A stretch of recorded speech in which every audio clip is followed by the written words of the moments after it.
У нас в студии Ольга Молчанова, доктор медицинских наук, главный пульмонолог Хабаровского края и Дальневосточного федерального округа.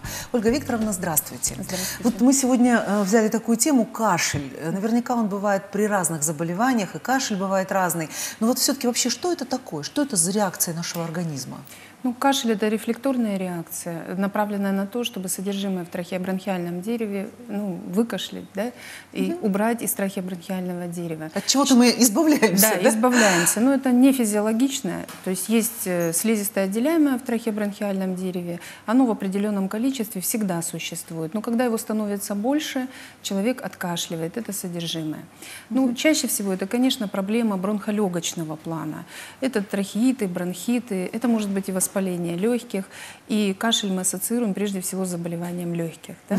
Но это не только заболевание легких, потому что попасть в трахеобронхиальное дерево, содержимое некое, может быть с верхних дыхательных путей, это называется постназальный затек, когда слизистая носоглотки постепенно и около пазух, да, спускается в нижележащие отделы, попадает в область трахеи, гортани, раздражает и тоже провоцирует кашель. То есть у человека банально просто может быть насморк и кашлевой синдром рефлекторный за счет вот такого механизма спускания в нижележащие отделы содержимого в области носа. Кашель может быть рефлекторный и при заболеваниях сердца, предположим. То есть все знают, что есть сердечная недостаточность. И даже в быту известен такой термин, как сердечная астма. Да? Когда за счет того, что страдает функция сердца, плохо перекачивается кровь, имеется некий застой в легких. Да?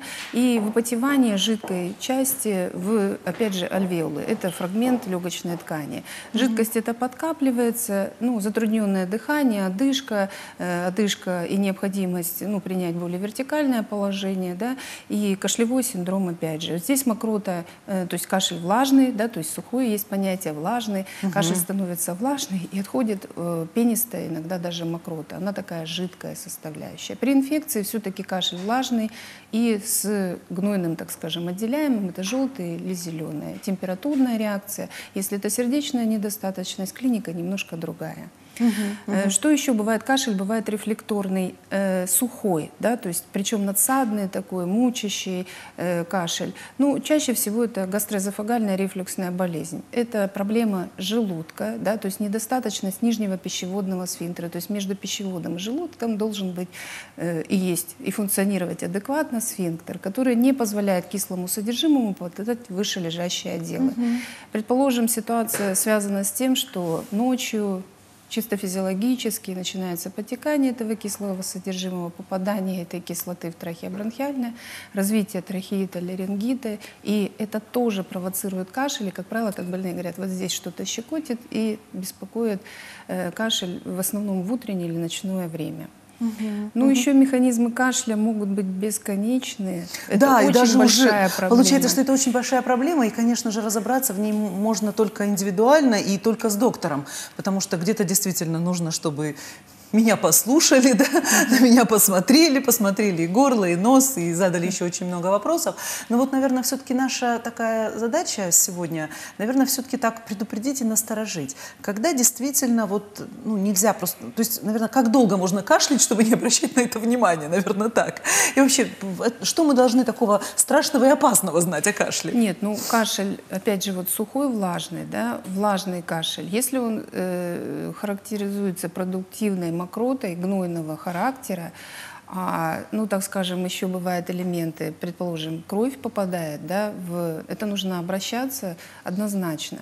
Если есть высокая температурная реакция, если накануне был контакт с инфекционным больным, если говорят о том, что, извините, грипп свирепствует, да, а если еще и появились боли в грудной клетке, то есть это клиника пневмонии, боль, кашель, лихорадка, да, все знают опасность пневмонии и необходимость обращения за медицинской помощью. Любое кровохарканье, особенно если это повторяющееся и, так скажем, достаточным объемом, это вплоть до немедленного вызова скорой медицинской помощи и определения места госпитализации, потому что это тоже могут быть разные проблемы, как от, предположим, предположим, рак, да, и первые симптомы кровокаркания, но бывают и заболевания сердца, которые проходят с тромбоэмболией легочной артерии, с выраженной одышкой нарастающим, там, цианозом, тяжелым состоянием, давление может падать, и элементы кровохаркания. То есть это ситуации, которые требуют безотлагательного обращения за медицинской помощью. У нас есть вопросы от зрителей. Давайте их посмотрим. Они тоже о кашле. Скажите, почему при кашле болит в груди? Вот если такая ситуация. Отчасти более опасная ситуация, связанная с пневмонией, да? Воспаление легких и может развиться плеврит. Плеврит протекает с болью в грудной клетке. То есть это не только при кашле, но и при достаточно выраженном форсированном дыхании есть боль в грудной клетке. Ну, со стороны поражения, то есть там, где пневмония. Смотрим еще вопрос. Назначили лекарство при кашле, а от него кашель еще больше. Почему? Ну, тут лучше классификацию, да, препаратов, которые приняты. Они же тоже разные. Они тоже разные. Есть препараты, которые подавляют кашлевой рефлекс, это так называемые противокашлевые. Да?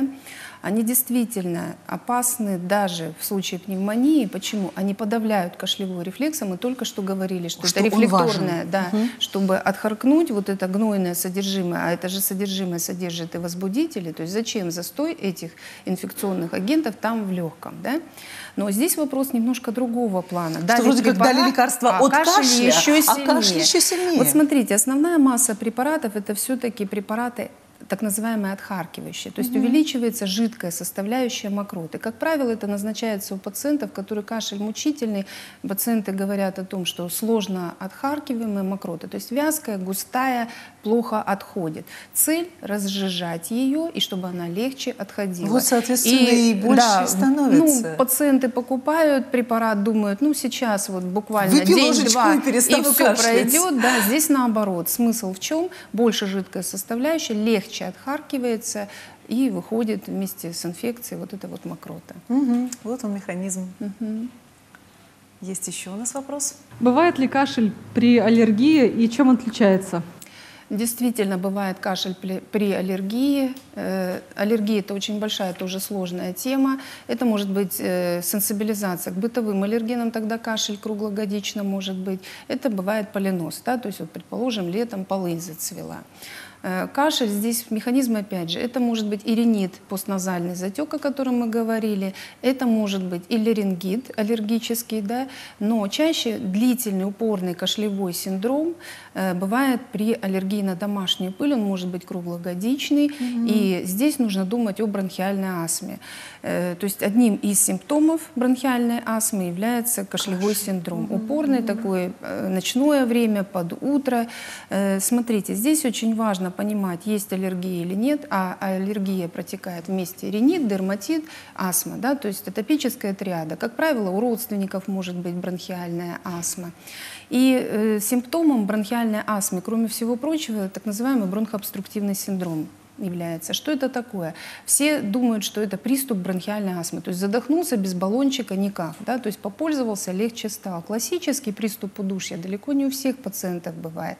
Бывает такой пролонгированный выдох. И больные чувствуют, что свистит где-то в грудной клетке на выдохе. Ну, вместе с кашлем. Но это требует уточнения. Да? То есть спирометрические исследования проводятся, функция внешнего дыхания исследуется, фиксируется бронхообструкция. Часть пациентов, ну, по наитию, по совету то ли врача, то ли бывает и соседи посоветуют, попробуй сальбутамол или биридуал, то есть препараты, которые снимают бронхообструктивный синдром.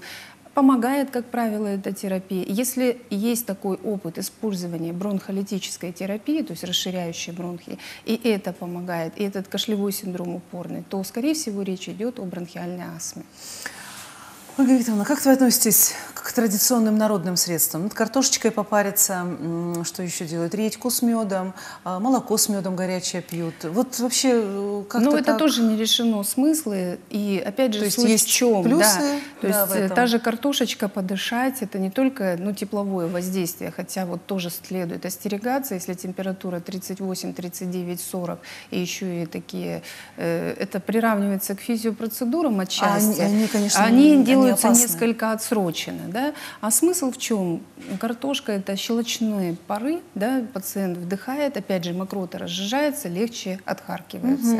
То есть это может быть вот такие народные средства медицины, Ну да, тот же мед, а может быть там, да? небулайзерная терапия, то есть ингаляторы, которые более, с медикаментами более гарантированно обеспечивают расслабление дыхательных путей и разжижение густой, вязкой Ну да, и мокроты. нету здесь шанса обжечься, потому что все-таки обжечься И паром, это тоже очень так тяжело. скажем, терапия, она возможна и в острый период заболевания, когда действительно Есть даже необходимо, температура.